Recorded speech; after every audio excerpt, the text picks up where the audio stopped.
Welcome to the Terrinique Show, a show where we talk about hair, love, faith, and business. I'm your host, Terrinique Pennerman. Thank you for tuning in for the second episode of the Terrinique Show. Our topic today is how to start a brand or a business with $0. If you wait until you have money to start a business, you'll never start. If you wait until you're ready to do anything, you'll never do it. Think about it like people that have children. Like if you wait until you're ready to have kids, you'll probably never do it. No one's ever ready to be up at 3 a.m. with a newborn crying their eyes out. Like, let's be serious. So the same thing applies to a business. If you wait until everything is perfect or everything is lined up perfectly, you'll never start.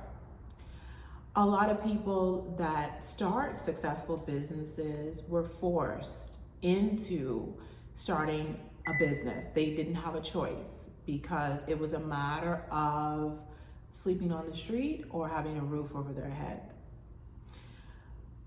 When I started my business, Kurlee Belle, I knew that if I didn't work on my dream right then and now, that I would never do it.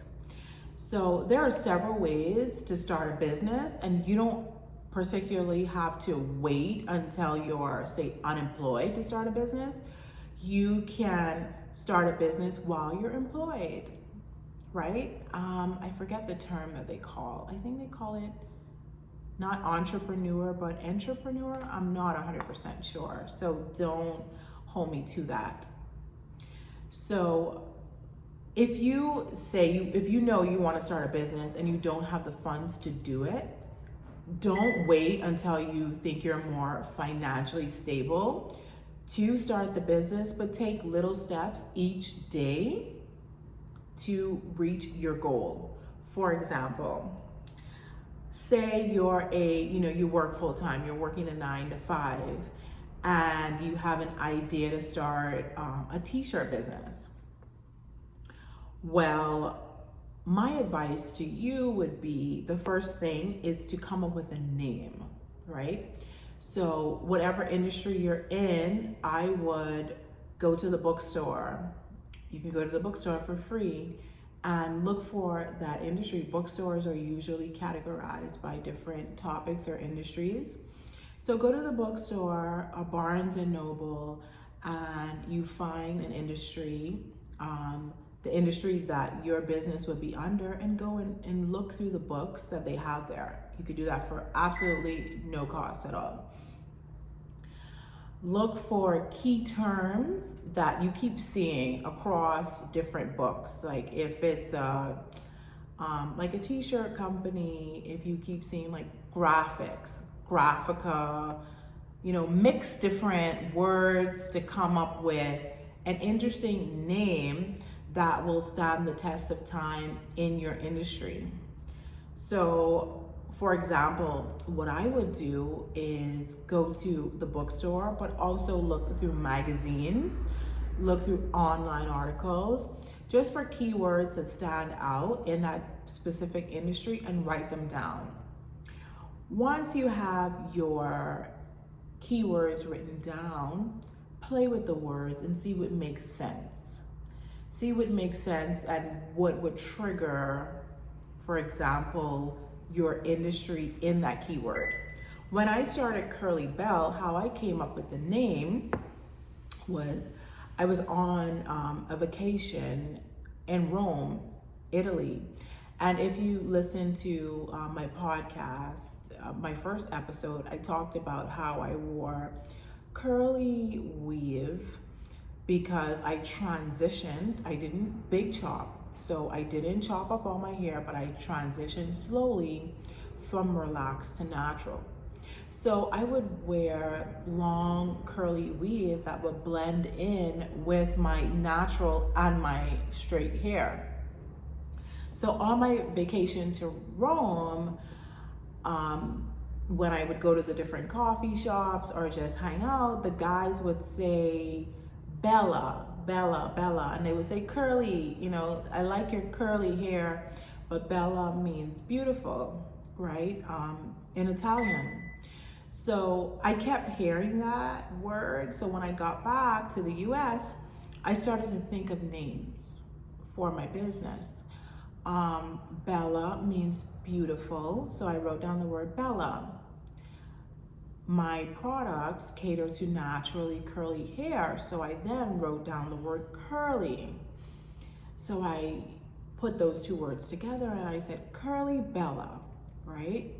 So for me, I like the name Kurlee Belle, but it didn't kind of ring a bell, no pun intended. So I wrote down Kurlee Belle. So after I wrote down the word Kurlee Belle, I said, okay, we need to put a little spin on it. I don't want to use the exact spelling of the word curly, so I changed it around with a K. So curly, Kurlee, is the pronunciation of the word curly, Curly, right? So Kurlee was the first part of the name, and then I wanted to use Bella, so I didn't like how Kurlee Bella sound together, so I changed it to Kurlee Belle, and that's how I came up with the name. So this name Kurlee Belle can stand the test of time because it incorporates the word curly, but it's spelled differently than the word curly.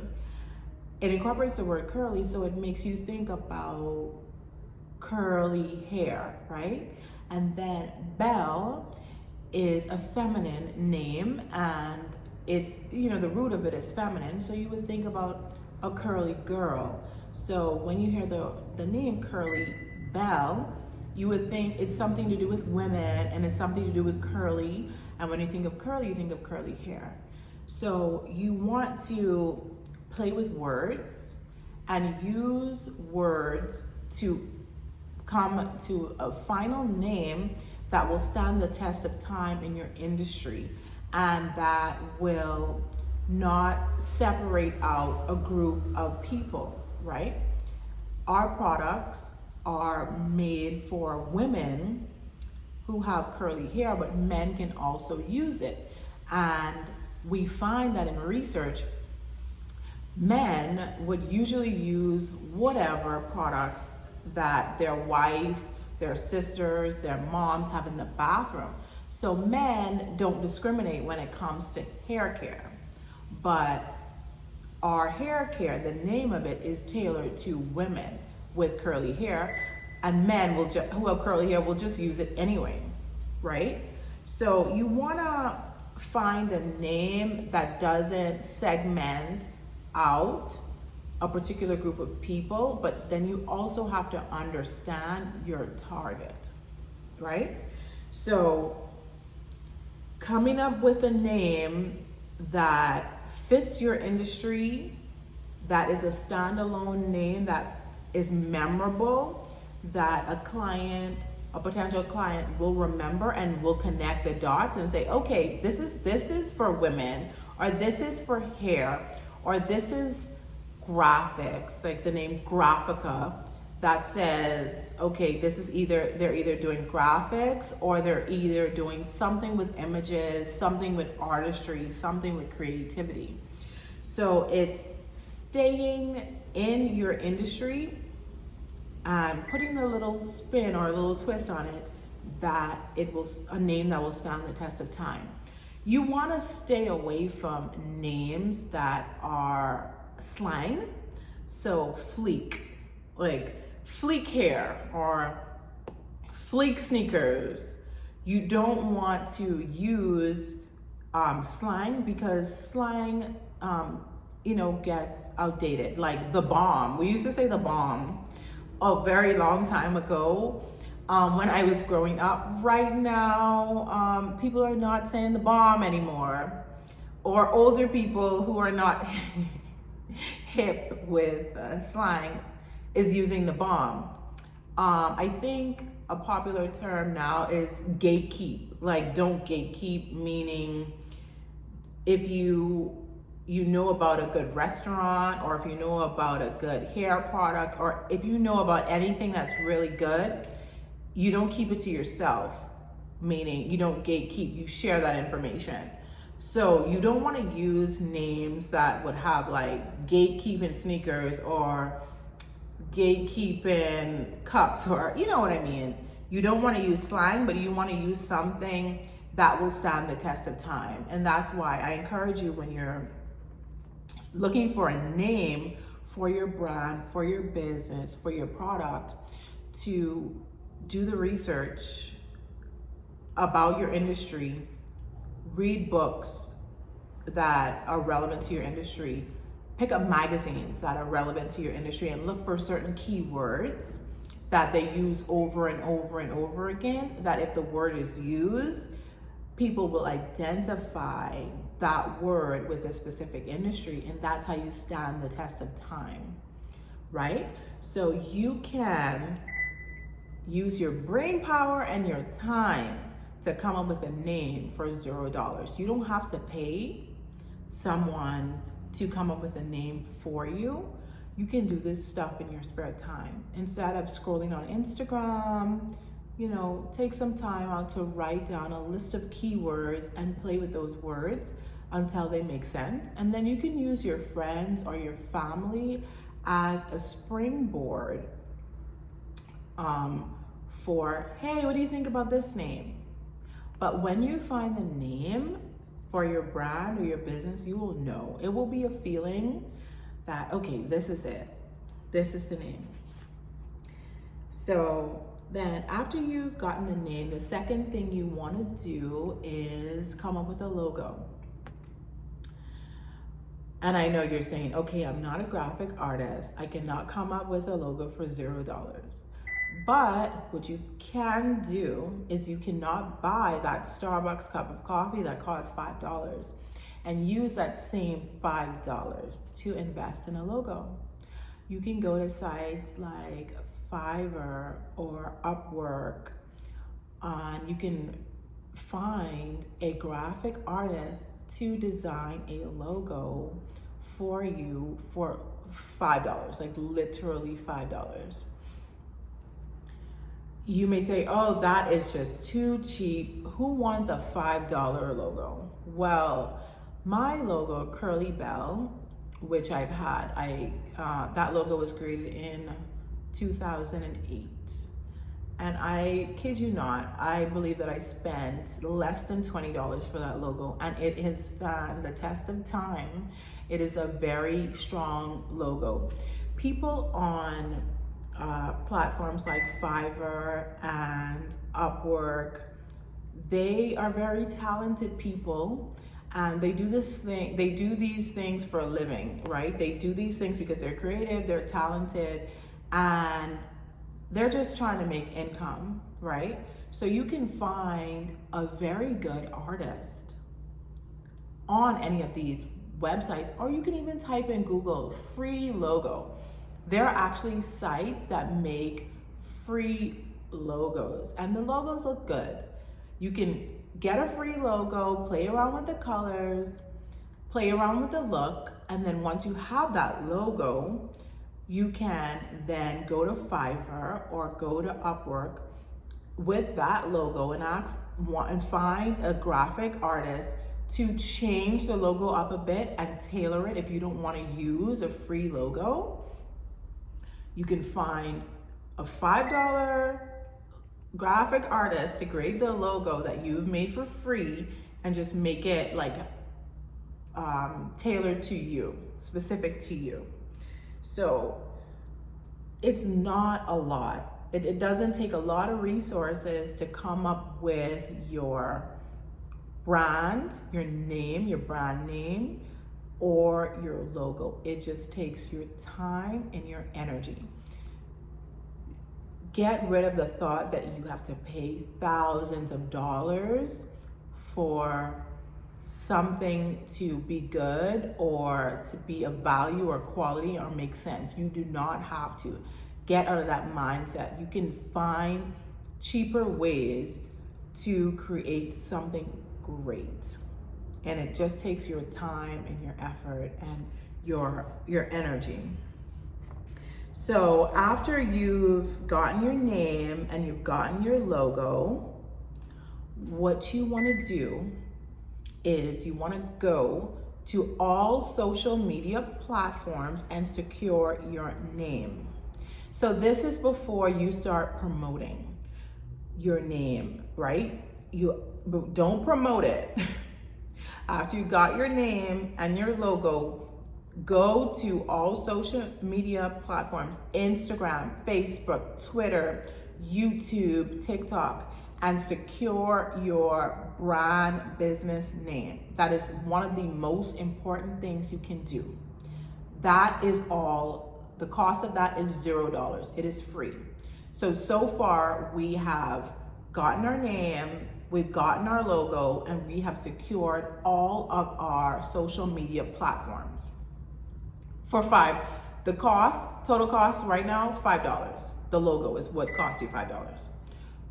Why you want to secure all of all the social media platforms is because once you build your site and your brand is out there, you don't want people going to, say if your site was named Anna's Bagels, you don't want people going into Instagram and they have to type in bagels by Anna. You want everything to be uniform across all platforms. Anna's Bagel on Facebook, Anna's Bagels on YouTube, Anna's Bagels on TikTok, Anna's Bagels on Instagram. It needs to be uniform, right? After you've done that, you want to secure your domain name. Or you can secure your domain name before you secure your social media handles, right? So you go to GoDaddy, you type in Anna's Bagels or Bagels by Anna's, right? Whichever is available. If Bagels by Anna's is available and you like that, or Anna's Bagels, whichever you like, you find that website, or you can buy both websites, well, domain names. You find that domain name, you secure it. You can secure a domain name on GoDaddy for $9.99. I think the lowest price is $9.99 for 1 year. Come on, guys, that's 2 cups of Starbucks. You're not gonna have Starbucks Monday, Tuesday, Wednesday, because you need this $15 to secure your domain name and your logo. Okay, that's $15.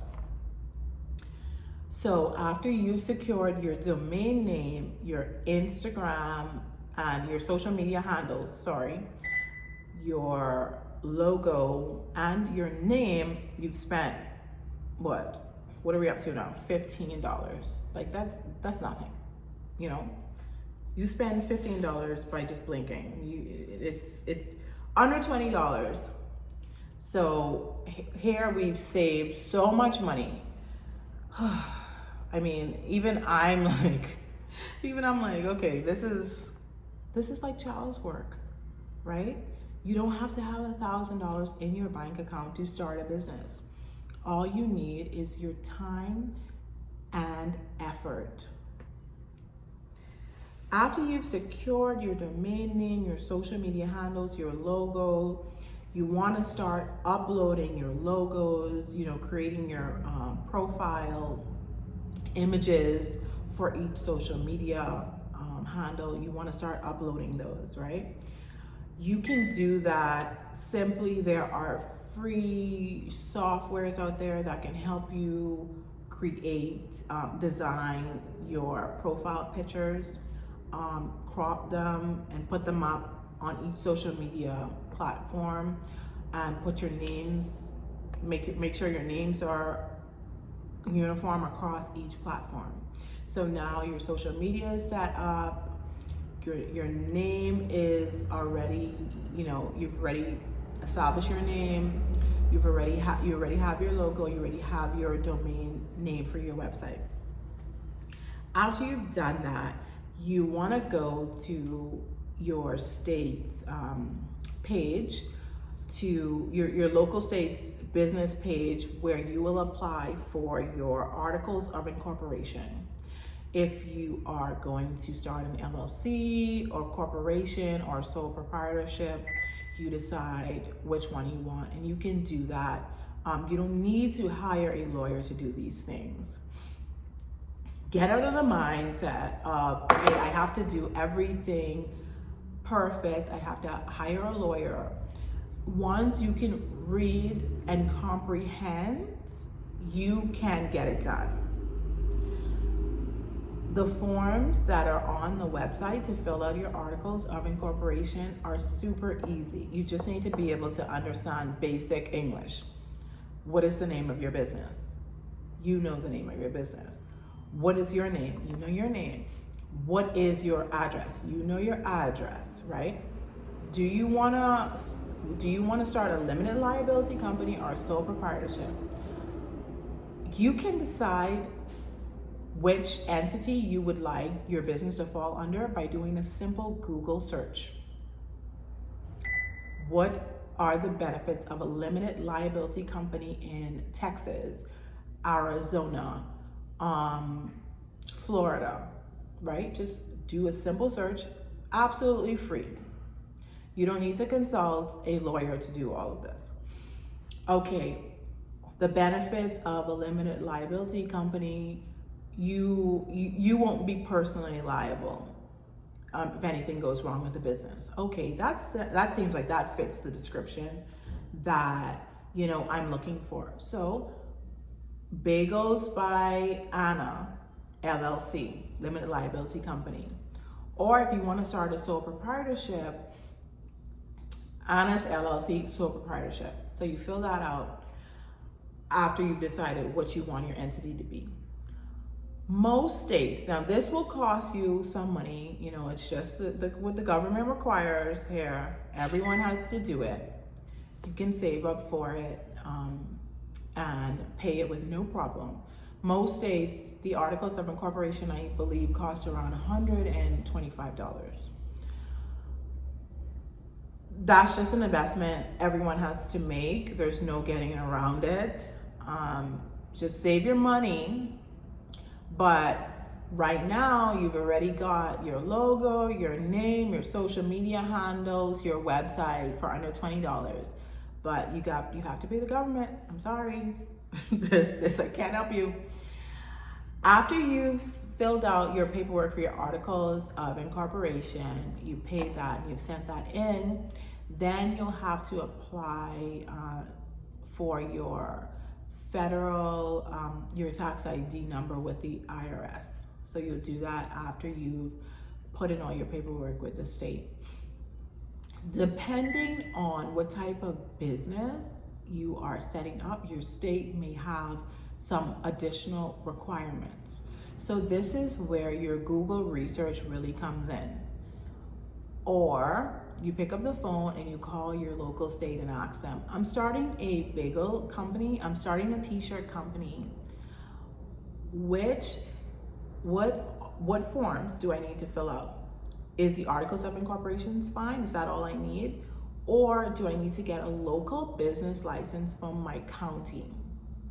So these are all things you have to do your due diligence, and it's so easy to find out. Like, the government wants you to start businesses, so they make it super easy. They have a frequently asked questions page on their website, and they have a phone number. You just call them and you ask them. You don't need to go to LegalZoom and get all this stuff written up. And for heaven's sake, do not start your trademark the minute you decide that you want to start a business. We don't even know if Angie's Bagels is gonna be a thing, it's gonna be a hit. The trademark process is a very long process, and it can be a very expensive process. Do not wrap your head around that. Just fill out your articles of incorporation, Get your tax ID number and start promoting your business after you're done. How trademarking works is once you can prove that you were the person or the entity to use this particular trademark first, you get first preference, right? So I'm not a lawyer, but I am a business person. So I can tell you from experience, you can be using a logo for 10 years. And if you can prove that you were using this logo for 10 years, this is your trademark, this is your logo. You don't have to rush in to getting the trademark without even having an established business. You can do that afterwards. Don't worry, don't panic. So that's my advice in how to start a brand or a business with essentially less than $150, right?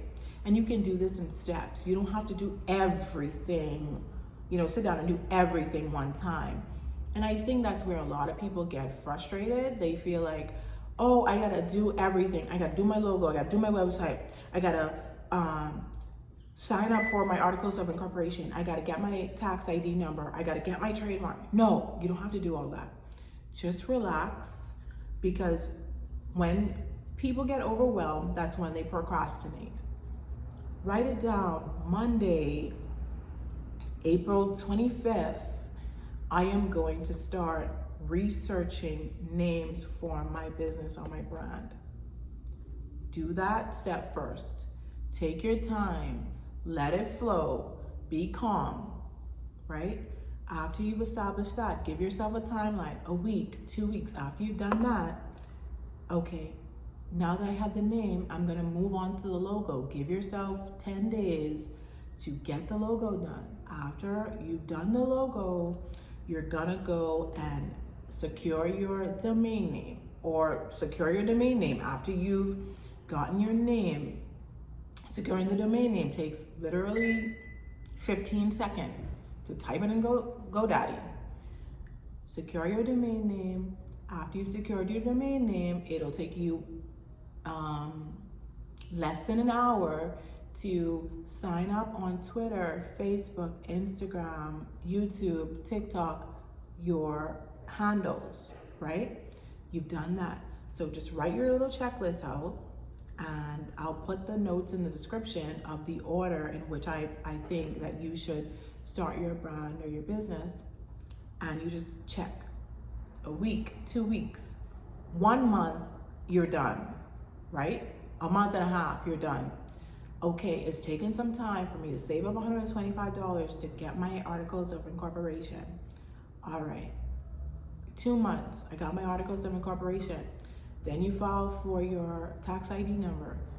That's a process, so however long that takes. And then you have all your documents. You make sure that you do your due diligence with the state that you're in, and you call their offices and say, this is the business that I'm gonna start. What do I need other than my articles of incorporation and my tax ID? Then you fill that paperwork. While you're filling out these paperwork, I know that government paperwork can sometimes be overwhelming. Take your time. Do not rush it. Even if you have to print it out and write it out, do that. But do not rush, do not get overwhelmed, because the more you procrastinate, the longer it takes you to achieve your goals, right? So what you want to do is just take your time, and in no time, you'll be a full-fledged business owner. But I will tell you, Google is your best resource. And you don't have to hire a bunch of people. You don't have to have this mentality that I'm a boss, I need to have people under me. When you're starting a business, you're everything. When I started my business, I was the marketing person, the accountant, the graphic artist, the customer service person, the logo placer. I was everything.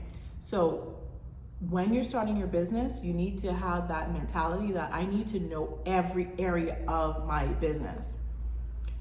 Because if you're building it from the ground up, you need to know brick by brick how every brick is laid. That way, when you hire people, and you'll find this later, employees are people, and sometimes employees, they take shortcuts. But when you have built your business from the ground up, brick by brick by brick, you know what the function that employee is doing. You know how long it should take them. You know the resources they need because you have personally done the job. And that's the only way to build a successful business. And I can tell you from my experience, now that I have a hair care business and we have our manufacturing, I know every part of my business. I will mop the floors. I will take out the trash. I will respond to emails in the chat. I will pack orders. I can create a shampoo. I can make a shampoo from start to finish. I can make a gel from start to finish, and I know how long it takes, that process takes. So don't start a business with this mentality that I'm a boss, I'm not supposed to do this, this is too good for me to do. No, nothing is too good for you to do when it's your business. You need to know how to do every single thing. So if you start your business with that mentality, you are going to be successful. I hope that you enjoyed this episode of the Terrinique Show, how to start your brand or build your business with $0. If you have any questions, please feel free to leave them in the chat. Thank you so much for listening.